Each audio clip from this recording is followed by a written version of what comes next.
Hello from Canada. In big, positive news for a change this week, the Alberta government has tabled legislation to invoke the notwithstanding clause for three laws that address women's sex based rights and protection for children with regard to gender ideology.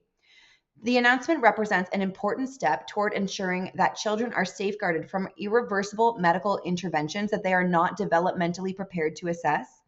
Parents are respected as essential caregivers, fully informed and involved when schools address matters related to a child's identity or well being.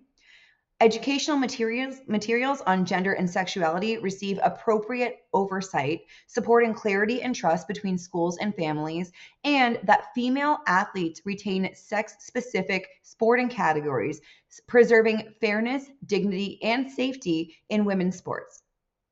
These commitments uphold internationally recognized human rights principles that protect women and girls as a distinct sex class and affirm their rights to fairness, safety, and freedom from discrimination.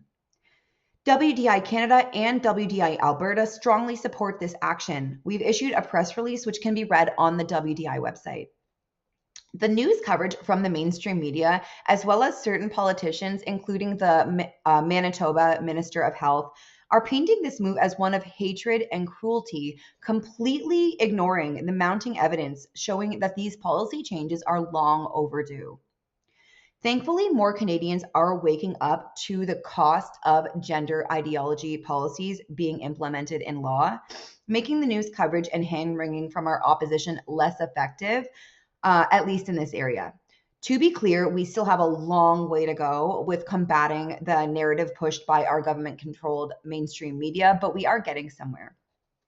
In less encouraging news, it's come to the attention of WDI Alberta that Dr. Adrian Harrop has been hired at the Brentwood Family Medical Center in Calgary, Alberta. Harrop has had his license suspended by the Medical Practitioners Tribunal Service in the UK after he was found guilty of harassing women who campaign for women's sex-based rights. WDI Canada, WDI Alberta, and Our Duty Canada sent a letter to the Alberta Minister of Health as well as other relevant parties asking them to investigate this issue.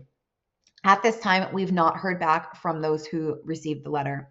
I'll keep you up to date with any further developments, as there is still a possibility that those who hired Harrop were not aware of his past and that they will act upon being notified.